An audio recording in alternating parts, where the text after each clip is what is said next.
آدمی زاد تو کیا چیز، فرشتے بھی تمام مدح میں تیری وہ گاتے ہیں جو گایا ہم نے، انتخاب سخن انتخاب سخن۔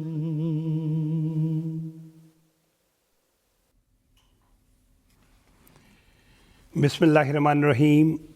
السلام علیکم ورحمۃ اللہ وبرکاتہ۔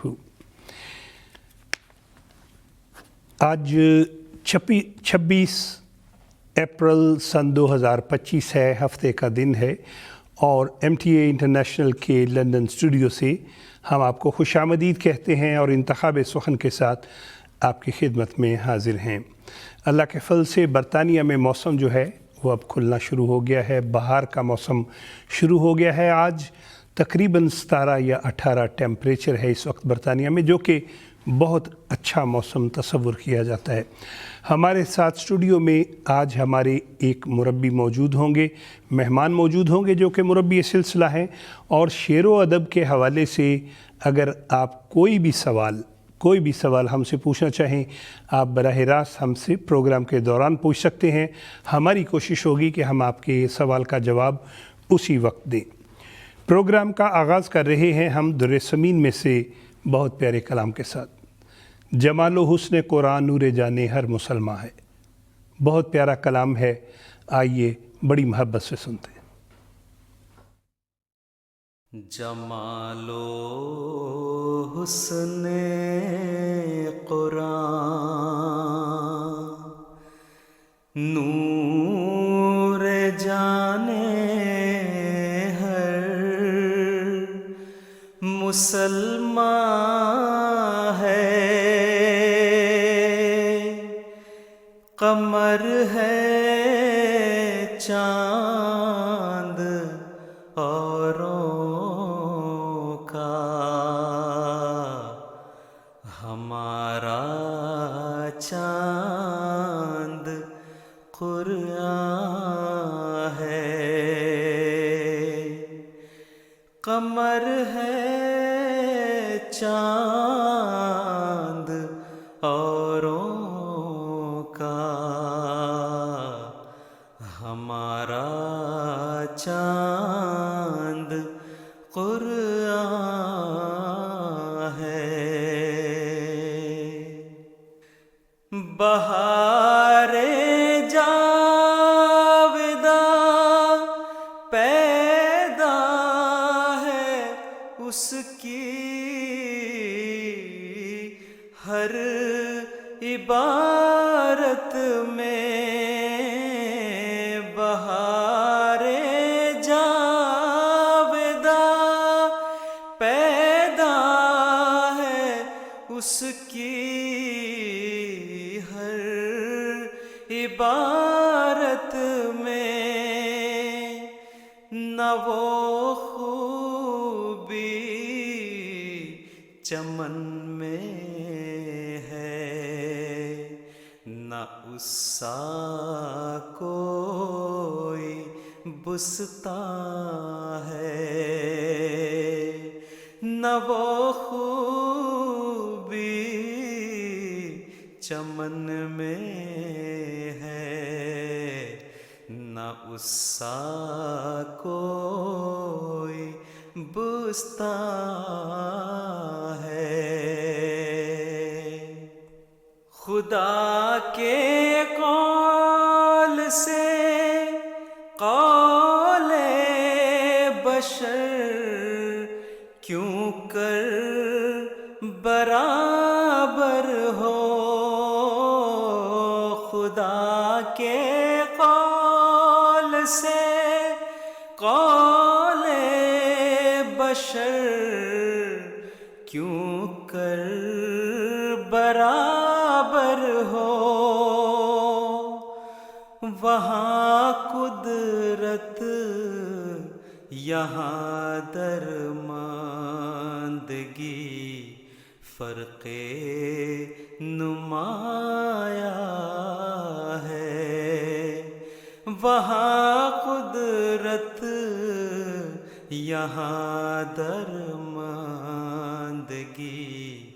فرق نمایاں ہے۔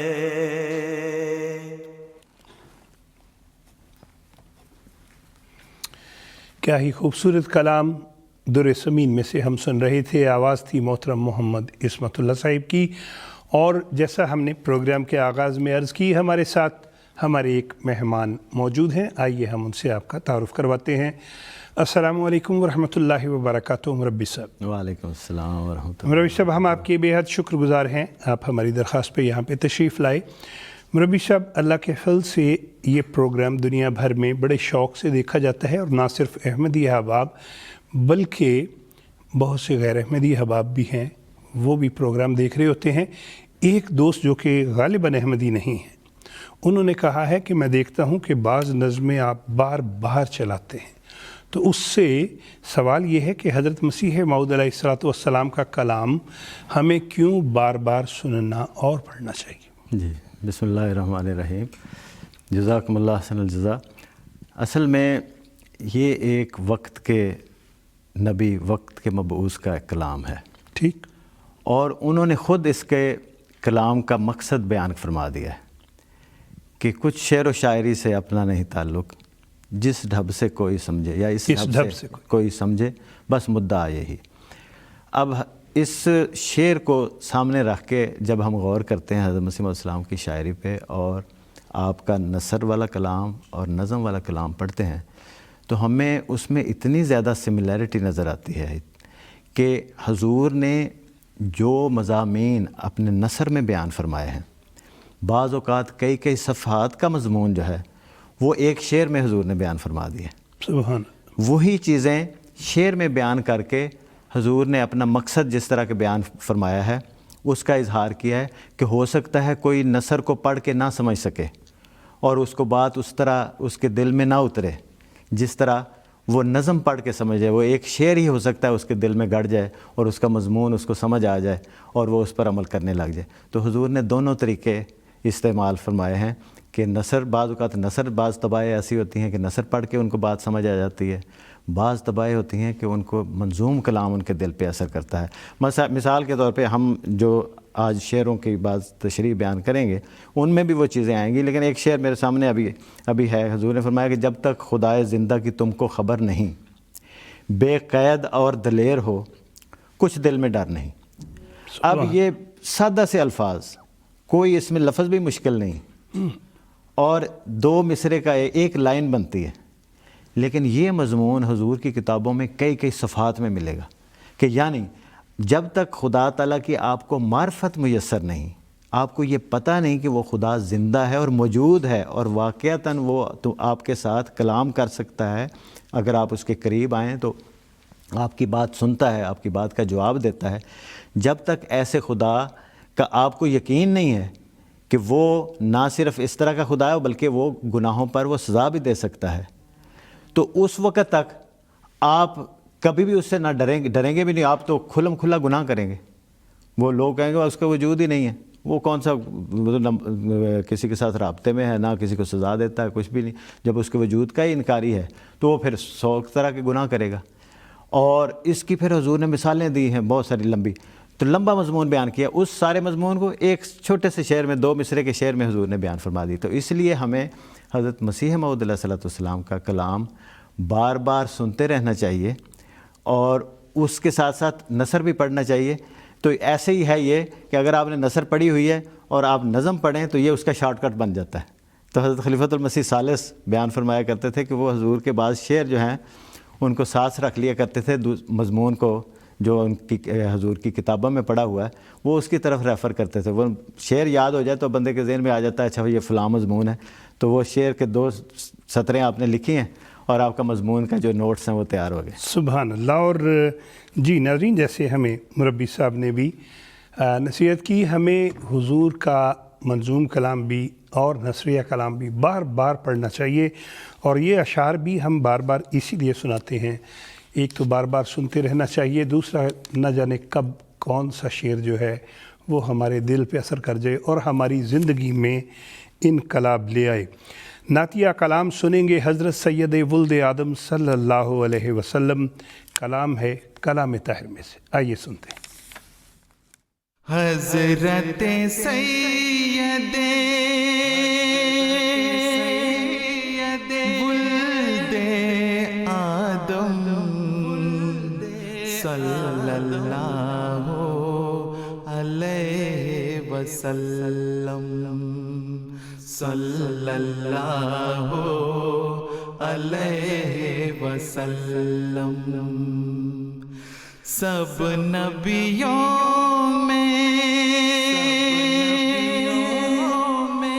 افضل و اکرم، صلی اللہ علیہ وسلم، صلی اللہ علیہ وسلم، حضرت سید ولد آدم صلی اللہ علیہ وسلم، صلی اللہ علیہ وسلم، نام محمد کام مکرم، صلی اللہ علیہ وسلم، ہادی کامل رہبر اعظم، صلی اللہ علیہ وسلم، صلی اللہ علیہ وسلم، آپ کے جلوے حسن کے آگے شرم سے نوروں والے بھاگے، آپ کے جلوے حسن کے آگے شرم سے نوروں والے بھاگے، مہر و ماہ نے توڑ دیا دم، صلی اللہ علیہ وسلم، مہر و ماہ نے توڑ دیا دم، صلی اللہ علیہ وسلم، صلی اللہ علیہ وسلم، صلی اللہ علیہ وسلم، صلی اللہ علیہ وسلم۔ کیا ہی خوبصورت کلام کلام طاہر میں سے ہم سن رہے تھے۔ اور ناظرین، ہمیں آپ کی طرف سے پیغامات کا سلسلہ جاری ہے۔ اگر آپ بھی چاہتے ہیں براہ راست پروگرام میں پیغام بھجوانا، ہمارا نمبر جو 00447424670588، یہ ابھی آپ کو اسکرین پہ بھی دکھائیں گے ہم، اس نمبر پہ آپ ابھی ہم سے رابطہ کر سکتے ہیں۔ محترم نعیم الرحمان صاحب گوتھن برگ سویڈن میں ہمارا پروگرام دیکھ رہے ہیں، ابھی 1 منٹ پہلے آپ نے ہمیں پیغام بھجوایا، آپ نے کہا پروگرام بہت اچھا لگ رہا ہے۔ محترم محمد عرفان بھلی صاحب، غالباً آپ پاکستان میں ہیں، آپ نے ہمیں ابھی کوئی غالباً 30 سیکنڈ پہلے پیغام بھجوایا ہے اور آپ نے بہت پیاری نظم کی ہے۔ محترم عرفان بھلی صاحب، آپ تو بہت اچھے شاعر ہیں۔ اچھا جی مربی صاحب، ایک دوست کا ہے کہ یہ شعر تو میں بار بار پڑھتا ہوں، لیکن آج خیال پیدا ہوا کہ اس میں جو فارسی کے الفاظ ہیں ان کا کیا مطلب ہے۔ اے خدا اے کار سازو عیب پوشو کردگار. تو وہ کہہ رہے ہیں کہ جی یہ کس زبان کے الفاظ؟ اصل میں حضرت مسیح موعود علیہ الصلوۃ والسلام کے کلام میں آپ کو بہت زیادہ فارسی کی کلمات، فارسی کے فقرے ملیں گے، بہت زیادہ عربی کی تراکیب ملیں گی، کیونکہ حضور فارسی اور عربی دونوں میں قادر الکلام تھے. حضور کا جو فارسی کا کلام ہے وہ بھی پڑھنے کے لائق ہے، اور عربی کا کلام کے تو چونکہ ہم واقف ہیں، اور لوگ اس کے حضور کے بعد شعر پڑھ کے وہ احمدی ہوئے ہیں کہ یہ کسی عام آدمی کا کلام نہیں ہو سکتا. سبحان اللہ. تو تینوں زبانوں میں اللہ تعالیٰ نے حضور کو قدرت عطا فرمائی، سکھائی، اور اس لیے حضور کی اپنے اردو کلام میں بھی عربی اور فارسی تراکیب بہت زیادہ ملتی ہیں. تو یہ جو فقرہ، یہ جو مصرع ہے، اے خدا اے کار ساز، یہ بھی فارسی کی ترکیب ہے. کار کا مطلب کام، اور ساز کا مطلب بنانے والا، کام بنانے والا. اور عیب پوش، یہ بھی فارسی کی ترکیب ہے. پوش کا مطلب ہے پردہ، عیبوں کے اوپر پردہ ڈالنے والا. عیب پوش یعنی عیبوں پہ، غلطیوں پہ پردہ ڈالنے والا، وہ خدا ہے. اور کردگار کہتے ہیں خالق کو، صانع کو، جو بنانے والا، پیدا کرنے والا ہے. یہ بھی فارسی کا لفظ ہے جس کا مطلب ہے خالق. تو مراد یہ ہے کہ وہ خدا جو ہر مشکل کو آسان کرتا ہے، جو بندوں کے کام سنوارنے والا ہے، جو ان کے عیوب اور گناہوں اور ان کی غلطیوں کو چھپاتا ہے، ان سے درگزر کرتا ہے، ان کو اس چھوٹی چھوٹی غلطیوں پہ سزا نہیں دیتا، ان کو توبہ کرنے کی توفیق دیتا ہے. وہ جو ہر چیز کا خالق اور مالک ہے، اور ساری قدرت اسی کے ہاتھ میں ہے، سب کچھ اس کی قدرت کے ہاتھ سے وجود میں آتا ہے. اس خدا کے ساتھ حضور مناجات کر رہے ہیں کہ اے وہ خدا جو ان ساری قدرتوں کا مالک ہے، میں تیرے حضور یہ دعائیں کر رہا ہوں. سبحان. بہت عمدہ مربی صاحب. اور چلتے ہیں اب اگلی نظم کی طرف. نظم ہے کانٹے ہیں اور پاؤں میں چھالے پڑے ہوئے. فرمائش کرنے والوں میں محترمہ عائشہ بیگم صاحبہ، محترم فتین احمد صاحب، محترم فہمید احمد صاحب اور رغیب احمد صاحب شامل ہیں. آئیے چودھری محمد علی مظہر صاحب کا کلام سنتے ہیں.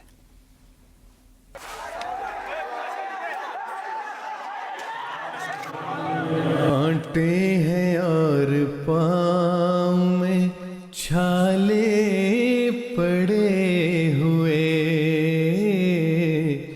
پیاسوں کے درمیان ہیں پیالے پڑے ہوئے. A mob of violent thugs attacked a group of innocent Muslim worshippers in a rural district, leaving one dead and several critically injured. پیاسوں کے درمیان ہیں پیالے پڑے ہوئے، آندھی بھی ہے چڑھی ہوئی، نازک ہے ڈور بھی، آندھی بھی ہے چڑھی ہوئی، نازک ہے ڈور بھی، کچھ پیچ بھی ہیں اب کے نرالے پڑے ہوئے، کچھ پیچ بھی ہیں اب کے نرالے پڑے ہوئے. یہ مقبرے نہیں ہیں شہیدان عشق کے، ایفائے عہد کے ہیں حوالے پڑے ہوئے، ایفائے عہد کے ہیں حوالے پڑے ہوئے. اترا تھا چاند شہر دل و جان میں ایک بار، اترا تھا چاند شہر دل و جان میں ایک بار، اب تک ہے آنگنوں میں اجالے پڑے ہوئے اب تک ہے آنگنوں میں اجالے پڑے ہوئے آمادگی کا نور غزل خواہ آنکھ میں آمادگی کا نور غزل خواہ آنکھ میں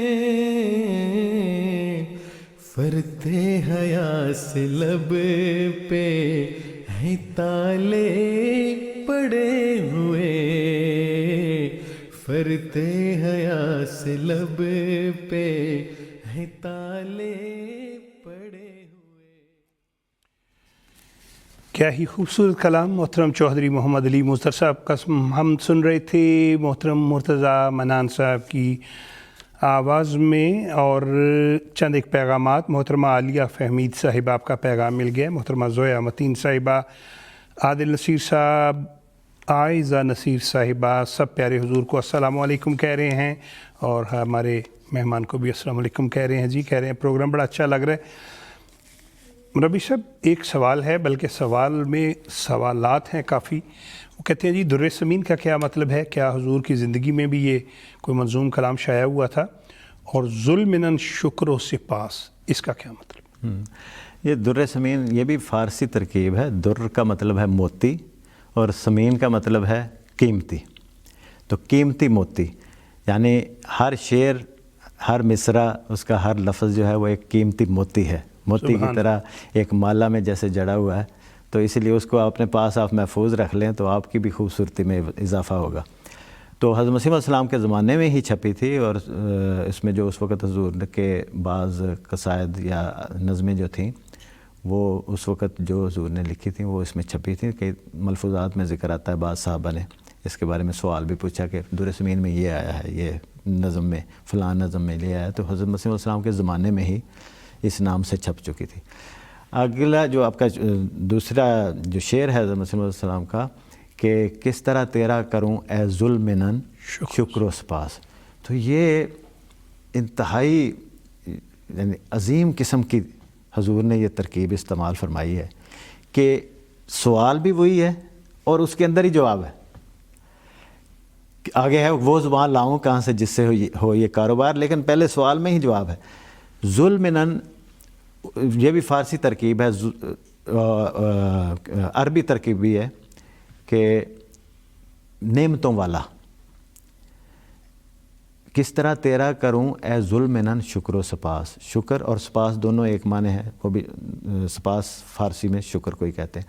کہ اے وہ نعمتوں والے خدا، میں تیرا کس طرح شکر ادا کرتا ہوں. اس میں جواب کیا ہے؟ جواب اسی میں یہ ہے کہ ذوالمنن کہہ دیا کہ نعمتیں ہیں. سبحان. اور اگر آپ روزانہ اپنے اندر ہی دیکھیں تو آپ کو ارد گرد میں جانے کی ضرورت نہیں ہے.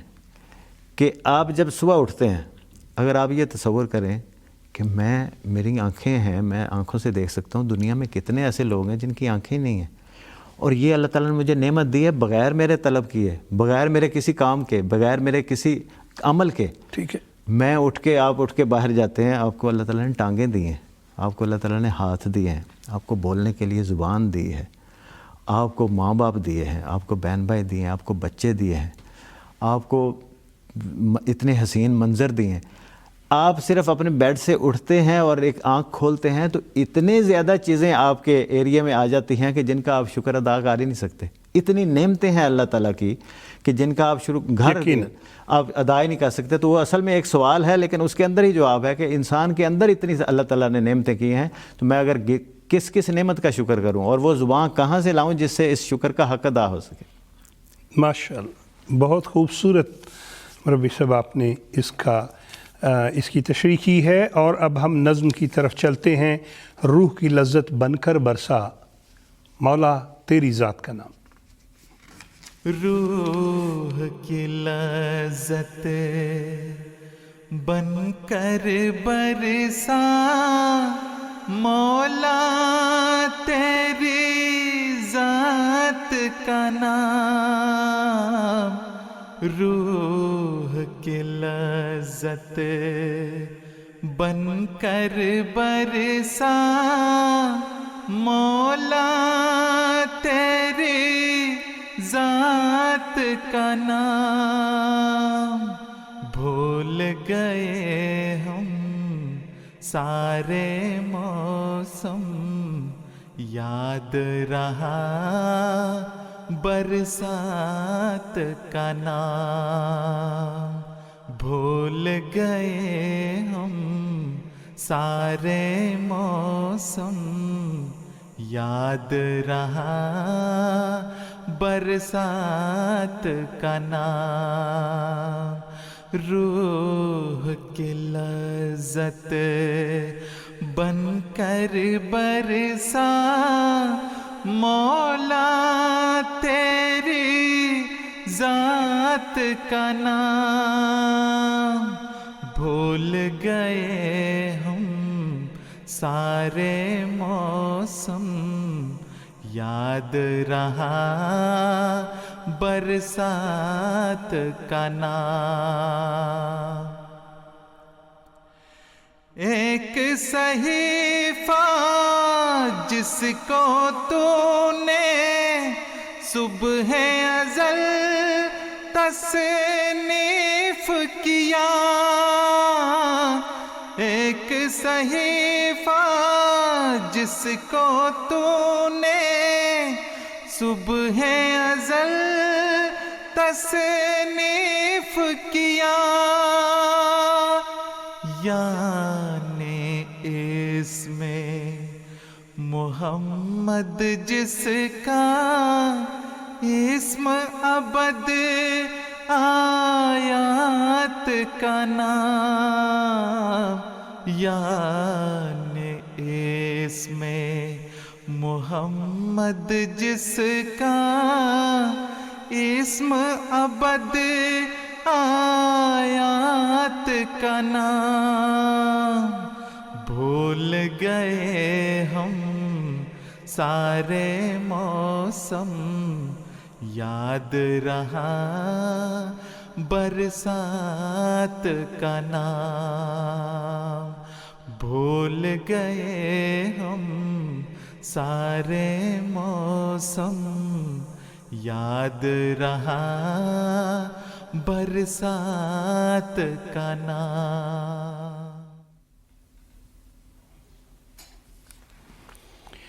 روح کی لذت بن کر برسا مولا تیری ذات کا نام. کیا ہی خوبصورت کلام ابھی ہم سن رہے تھے.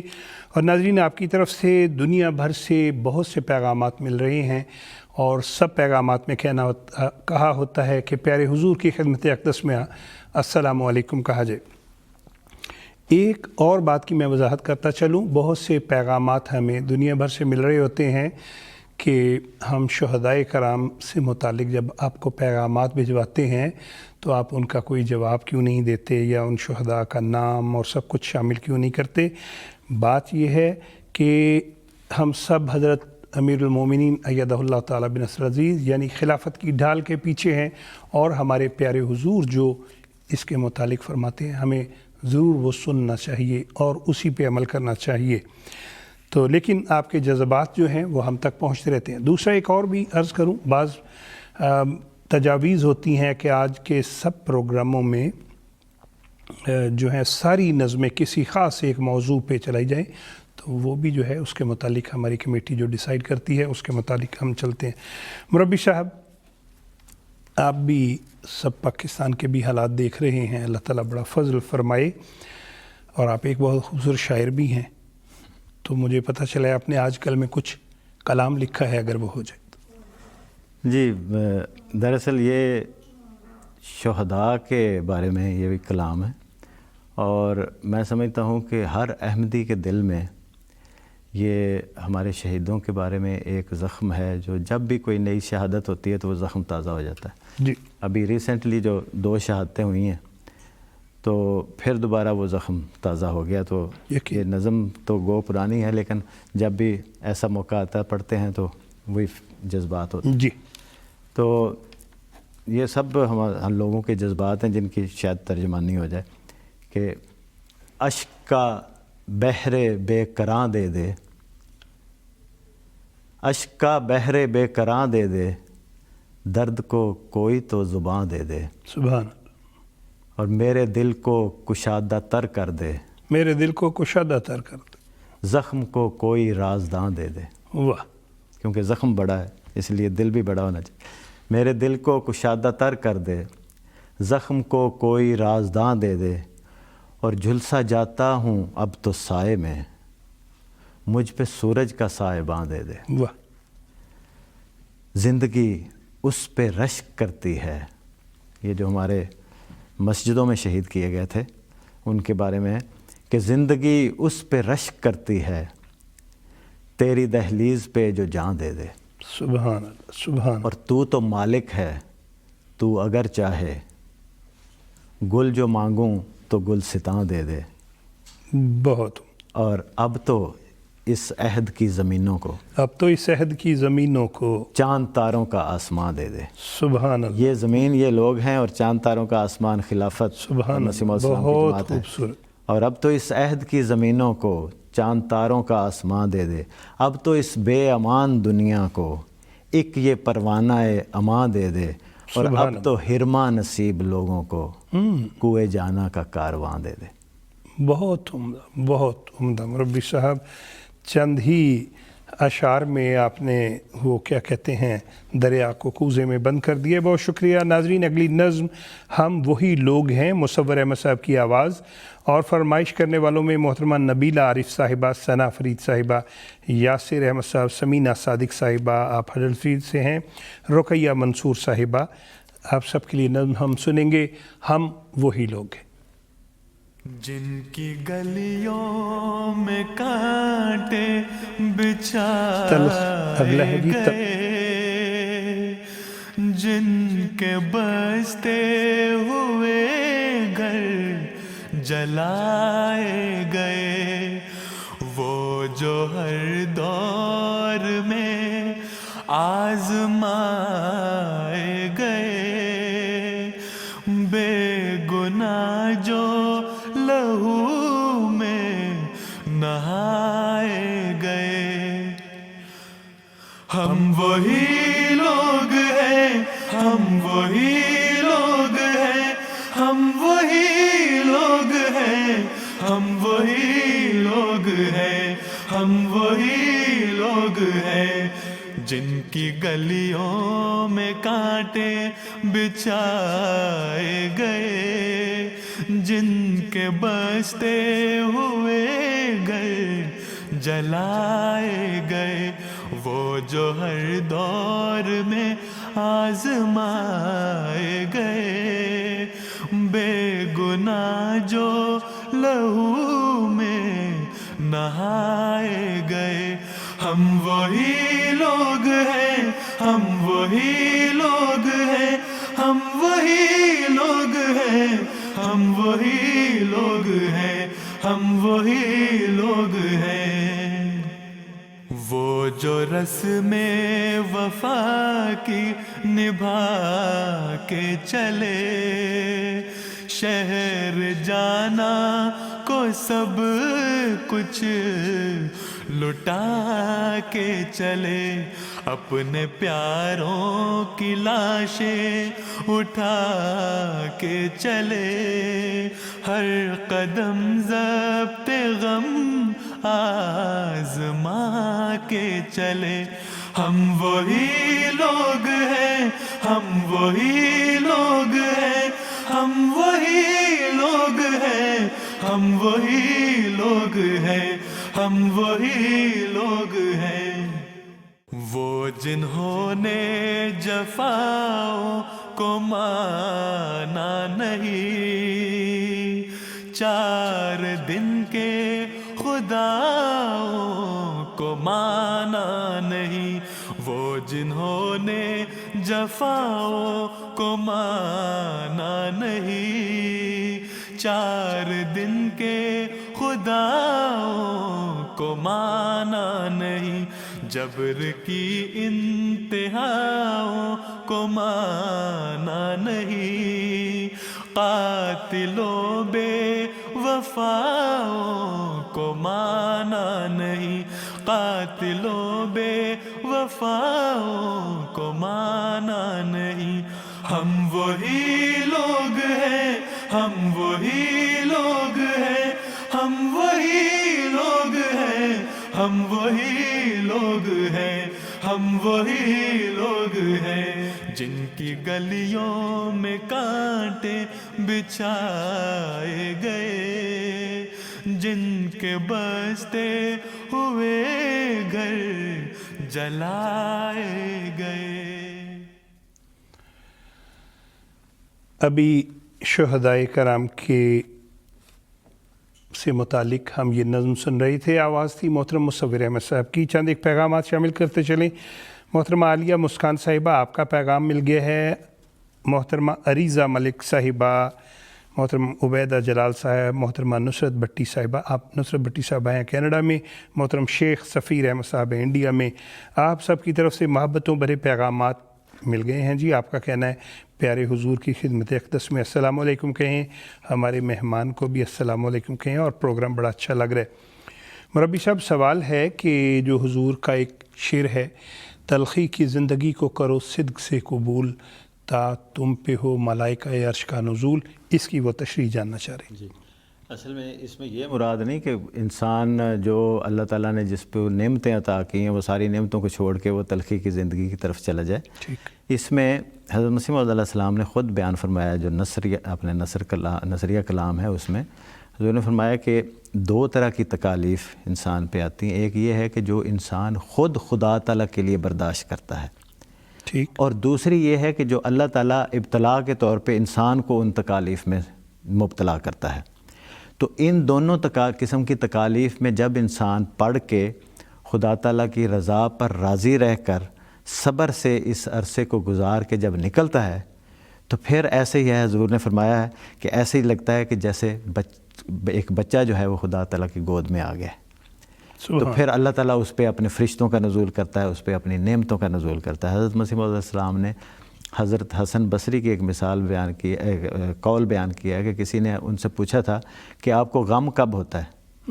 وہ کہتے ہیں اس وقت ہوتا ہے جب مجھے کوئی غم نہ ہو، اللہ اکبر، جب مجھے خدا تعالیٰ کی خاطر کوئی دکھ نہ، کسی دکھ میں مبتلا نہ ہوں، تو اس وقت مجھے غم ہونے لگتا ہے کہ شاید اللہ تعالیٰ میرے اوپر اللہ تعالیٰ کا فضل نہیں ہے۔ کیونکہ اللہ تعالیٰ جب آزماتا ہے، مصائب میں ڈالتا ہے، تو وہ لازمی اس شخص پر انعام کرنا چاہتا ہے، اس کو اپنے قریب کرنا چاہتا ہے، اس پر اپنا فضل اور زیادہ کرنا چاہتا ہے۔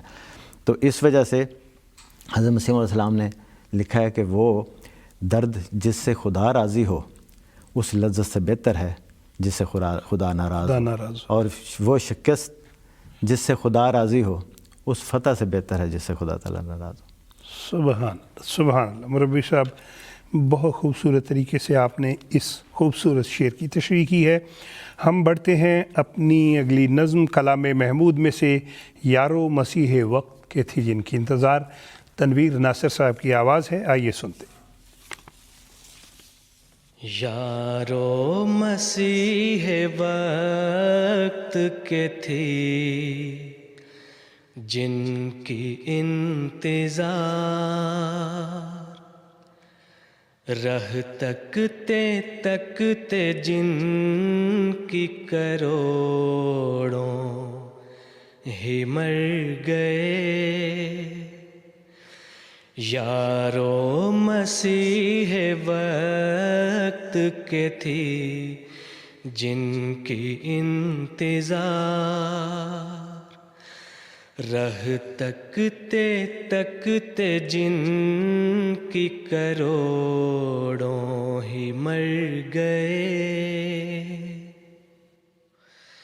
آئے بھی اور آ کے چلے بھی گئے، وہ آئے بھی اور آ کے چلے بھی گئے، وہ ایام سعد ان کے بصورت گزر گئے، ایام سعد ان کے بصورت گزر گئے، یارو مسیح وقت کے تھی جن کی انتظار، آمد تھی ان کی یا کہ خدا کا نزول تھا، آمد تھی ان کی یا کہ خدا کا نزول تھا، صدیوں کا کام تھوڑے سے عرصے میں کر گئے، صدیوں کا کام تھوڑے سے عرصے میں کر گئے، یارو مسیح وقت کے تھی جن کی انتظار۔ کیا ہی خوبصورت کلام ابھی ہم سن رہے تھے، کلام محمود میں سے آواز تھی محترم تنویر احمد ناصر صاحب کی۔ اور مربی صاحب سوال آیا ہے، بلکہ سوال سے پہلے چند ایک پیغامات۔ محترم محمد احمد صاحب آپ کا پیغام مل گیا ہے، محترم طارق احمد بٹ صاحب آپ کا پیغام مل گیا ہے، محترمہ سمینہ مبشر صاحبہ، محترمہ مغفورہ رانجھا صاحبہ، اور ایک لمبی فہرست ان احباب کی جن کے پیغامات مل رہے ہیں۔ مربی صاحب سوال ہے کہ تصویر شیر سے نہ ڈرے کوئی گوسپن، یہ در سمین میں ایک مصرع ہے، اس سے کیا مطلب؟ یہ تصویر شیر تو معروف شیر کی تصویر، اور گوسپند کہتے ہیں بکری کو، بکرے کو، دمبے کو۔ کس زبان میں؟ یہ فارسی میں۔ فارسی میں۔ اور اس کا اگلا جو مصرع ہے وہ یہ ہے، نئے مار مردہ سے ہے کچھ اندیشہ گزند۔ نہ ہی مار کہتے ہیں سانپ کو، اور مردہ مرے ہوئے سانپ کو، نہ ہی مردہ سانپ سے کسی کو کوئی اندیشہ گزند، کوئی خطرے کا خطرہ ہے۔ تو یہ اصل میں حضور نے شعر جو ہے اپنے ان شعروں کے درمیان میں بیان فرمایا ہے کہ جو خدا تعالیٰ کے بارے میں فرما رہے ہیں کہ جو خدا بولتا نہیں، جو سنتا نہیں، جو جواب نہیں دیتا، تو ایسا مردہ خدا سے تو کون خوف کھائے گا؟ ٹھیک۔ پھر تو لوگ کثرت سے گناہ کریں گے، اور جو کثرت سے گناہ کر رہے ہیں گویا کہ ان کا ایمان یہی ہے کہ خدا تو زندہ ہی نہیں ہے، نہ اس نے سزا دینی ہے، نہ وہ لوگوں سے کلام کرتا ہے، تو ہم پھر کھل کے گناہ کریں۔ اور گناہوں کی کثرت بتا رہی ہے کہ لوگ خدا تعالیٰ سے دور ہیں۔ تو حضور نے اس کی مثالیں دے کر اپنے نثریہ کلام میں مثالیں دے کر بیان فرمایا ہے کہ مثلا حضور نے فرمایا کہ اگر کسی سوراخ میں کسی کو پتہ ہو کہ اس میں ایک خطرناک سانپ ہے، تو کیا وہ اس میں ہاتھ ڈالے گا؟ کبھی نہیں ڈالے گا، اس وقت تک نہیں ڈالے گا جب اس کو پکا یقین ہے۔ اور اگر کسی کو پتہ ہو کہ یہ زہر جو ہے وہ کھانے سے یا پینے سے وہ ہلاک ہو جائے گا، تو وہ کبھی اس کو نہیں پیے گا، وہ اسی وقت ہاتھ ڈالے گا سوراخ میں جب اسے پتہ ہو کہ اس میں کوئی چیز نہیں، یقین۔ تو یہ لوگوں کی حالت ہے کہ لوگ اتنی جسارت کر رہے ہیں، گناہ کے اوپر شیر ہو رہے ہیں، جسارت کر رہے ہیں، گناہ کا ارتکاب کر رہے ہیں، کیونکہ انہیں پتہ ہے کہ خدا ہے ہی کوئی نہیں۔ تو شیر کی تصویر اگر سامنے رکھ دی جائے تو کوئی بکری ڈرے گی؟ جب شیر آ جائے تو سارے ڈر کے بھاگ جائیں گے۔ اسی طرح اگر سانپ آ جائے تو انسان بھی خوف کھاتا ہے، لیکن سانپ مرا ہوا ہو تو لوگ اس کے قریب چلے جائیں گے، انہیں پتہ ہے یہ نقصان نہیں پہنچا سکتا۔ جی۔ تو یہی حالت حضور یہ فرما رہے ہیں کہ جب تک آپ کو خدا تعالیٰ کی معرفت نصیب نہیں ہے، یعنی خدا آپ یہ نہیں جانتے کہ خدا موجود ہے اور وہ سزا بھی دے سکتا ہے، وہ انعام بھی کر سکتا ہے، وہ بندوں کی باتیں سنتا بھی اور بولتا ہی ہے، اس وقت تک خدا کا وجود کا کوئی معنی نہیں، اور اس وقت تک آپ گناہ میں شیر ہوتے چلے جائیں گے۔ تو آپ خدا کی معرفت حاصل کریں تاکہ گناہ سے بچ سکیں اور خدا تعالیٰ کی طرف سفر حاصل کریں۔ سبحان اللہ، سبحان اللہ، بہت پیارے طریقے سے آپ نے بتایا مربی صاحب۔ اور محترمہ امۃ الباری ناصر صاحبہ کا ایک کلام ہے، ہر ایک معصوم کے خون کی شہادت کی شکایت آسماں پر ہے۔ آئیے یہ نظم سنتے ہیں۔ ہر ایک معصوم کے خون کی شکایت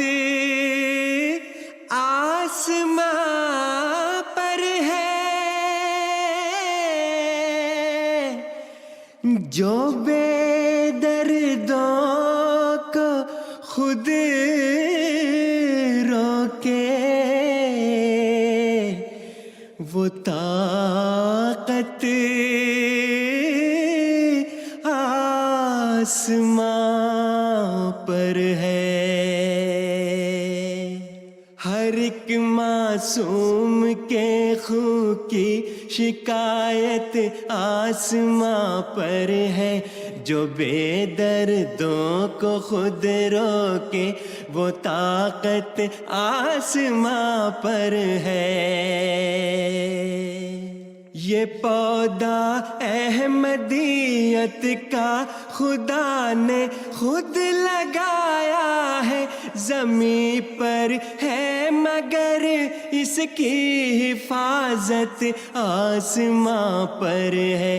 خدا پھیلائے گا اس کو زمین کے سب کناروں تک. جو دین حق کی کرتا ہے اشاعت آسماں پر ہے. ہر ایک معصوم کے خون کی شکایت آسماں پر ہے. جو بے دردوں کو خود روکے وہ طاقت آسماں پر ہے. ہزاروں ظلم سہ کر احمدی خاموش رہتے ہیں.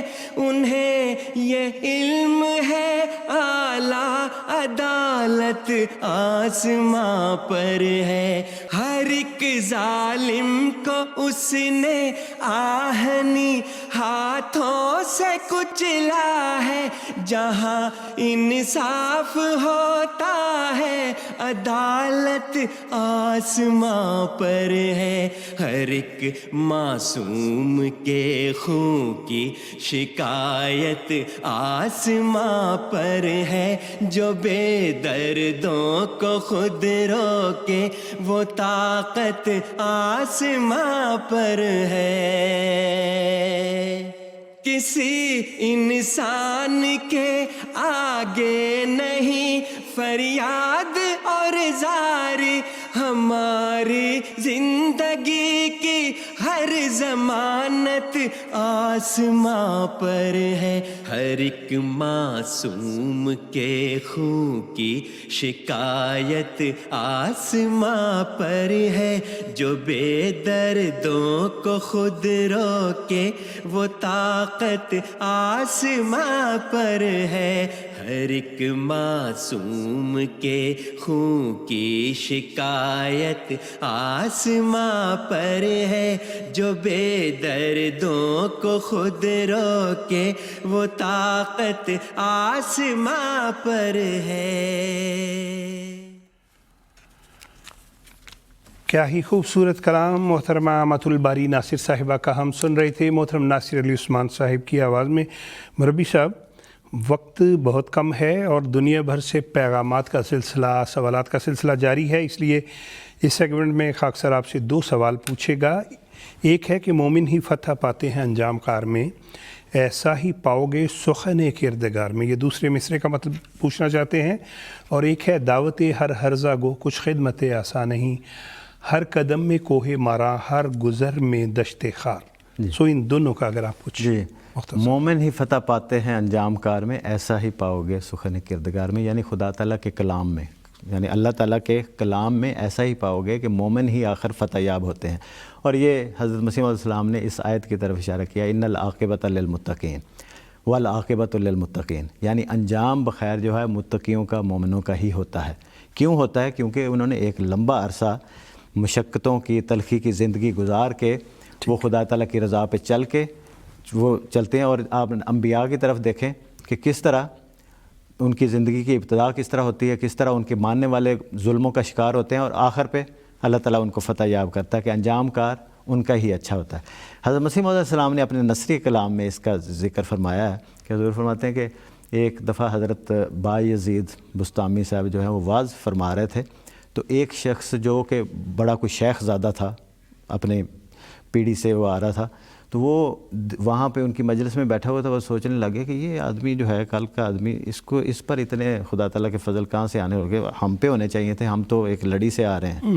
تو اللہ تعالیٰ نے اس کی یہ حالت حضرت شیخ حضرت بایزید بستامی کو بھی دکھا دی، تو انہوں نے اس کی طرف اشارہ کیے بغیر ایک مثال بیان کی کہ ایک دفعہ ایک لیمپ جل رہا تھا اور اس میں پانی ملا، تیل تھا اس کے اندر، تو پانی نے تیل سے سوال یہ کیا کہ میں تو پاک صاف ہوں، شفاف ہوں، اور صفائی کا کام میرے سے لیا جاتا ہے، طہارت کا باعث ہوں، اور تم اتنے کثیف ہو، رنگ بھی اور ہے، اور پھر بھی تم میرے اوپر رہتے ہو، اللہ، اس کی کیا وجہ ہے؟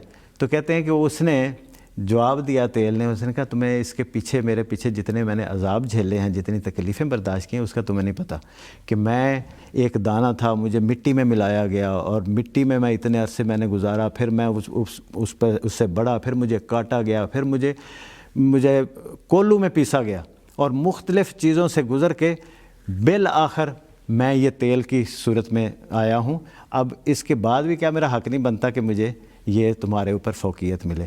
تو یہ حضور نے مثال بیان فرما کے بہت خوبصورت گویا کہ ہمیں واضح فرمایا کہ مومن جو ہیں گو کہ وہ تلخیاں برداشت کرتے ہیں، لیکن آخری انجام انہی کا ہوتا ہے جو خدا تعالیٰ کی راہ میں مصائب برداشت کرتے ہیں۔ اب دوسرے شعر کی طرف آتے ہیں کہ دعوت ہر ہرزہ گو کچھ خدمت آسان نہیں، ہر قدم میں کوہ ماراں، ہر گزر میں دشت خار، کہ جب آپ تبلیغ کرتے ہیں تو آپ کے سامنے طرح طرح کے لوگ ہوتے ہیں، وہ کچھ بھی کہہ دیتے ہیں آگے سے، وہ کسی قسم کے عمل کا اظہار کر دیتے ہیں، اور حضور یہ فرما رہے ہیں کہ یہ ایسا دعوت تبلیغ کا میدان ایسا ہے کہ جس میں کوہ ماراں کا مطلب ہے جو ایسے پہاڑ ہیں جن کے اوپر بہت زیادہ سانپوں سے سانپ بھرا، ہیں، یعنی مشقتوں بھرے پہاڑ ہیں اور کانٹوں بھرے جنگل ہیں اس راستے میں آتے ہیں۔ تو اس لیے ایک تو یہ ہے کہ گھبرانا نہیں، دوسرا یہ ہے کہ اپنے ذہن میں یہ رکھ کے چلیں کہ آپ کو اس طرح کی مشکلات پیش آ جائیں گی۔ ابھی کل کا جو خطبہ ہے اس میں حضور نے جو ایک مثال بیان فرمائی ہے کہ حضور صلی اللہ علیہ وسلم نے ایک سریہ بھیجا جس میں 15 صحابہ کو بھیجا، اور وہ جب گئے اور انہوں نے دیکھا کہ لوگ جو ہیں کچھ وہاں پہ تیاری کر رہے ہیں حملے کی، تو انہوں نے اپنی نیک نیتی سے ان کو تبلیغ کرنی شروع کر دی، اور انہوں نے بجائے اس کے کہ تبلیغ کو جواب دیتے، انہوں نے جواب یہ دیا کہ ان کو تیر مار مار کے ان سب کو 15 کو شہید کر دیا۔ تو یہ دشت خار ہے تبلیغ کا میدان، جس میں کسی قسم کے ہر قسم کا جو ہے تصرف اس کا امید رکھنی چاہیے۔ تو انبیاء کا کام کتنا مشکل ہو جاتا ہے کہ جب وہ اس طرح کا تبلیغ کا فریضہ سر انجام دیتے ہیں۔ بالکل، بہت خوبصورت طریقے سے آپ نے بیان کیا۔ اور محترم ڈاکٹر باری ملک صاحب اور محترمہ آمنہ باری ملک صاحبہ، آپ کا بے حد شکریہ۔ آپ اس وقت بریڈ فورڈ میں ہمارا پروگرام دیکھ رہے ہیں، بے حد شکریہ۔ اور ناظرین، ایسے ہے کہ اب ہم ایک نظم سننے جا رہے ہیں جو کلام طاہر میں سے ہے۔ آپ یہ نظم سنیں گے، لیکن اسٹوڈیو سے آپ مجھے اور ہمارے مہمان کو اجازت دیجیے گا۔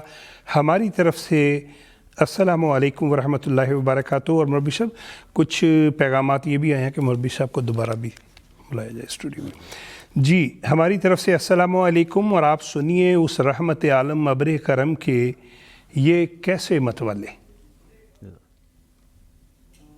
اس رحمت عالم ابر کرم کے یہ کیسے متوالے ہیں، وہ آگ بجھانے آیا تھا، یہ آگ لگانے والے ہیں، وہ آگ بجھانے آیا تھا، یہ آگ لگانے والے ہیں۔ وہ والی تھا مسکینوں کا، بیواؤں یتیموں کا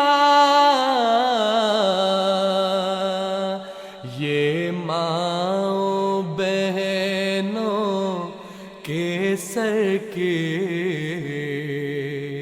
چادر کو جلانے والے ہیں، اس رحمت عالم ابر کرم کے یہ کیسے متوالے ہیں، وہ آگ بجھانے آیا تھا، یہ آگ لگانے والے ہیں، وہ جود و سخا کا شہزادہ تھا، بھوک مٹانے آیا تھا، یہ بھوکوں کے ہاتھوں کی روٹی چھین کے کھانے والے ہیں، اس رحمت عالم ابر کرم کے یہ کیسے متوالے ہیں، وہ آگ بجھانے آیا تھا، یہ آگ لگانے والے ہیں، یہ زر کے پجاری بیچنے والے ہیں، دینوں ایمان وطن یہ زر کے پجاری بیچنے والے ہیں، دینوں ایمان وطن، اے دیس سے آنے والے بتا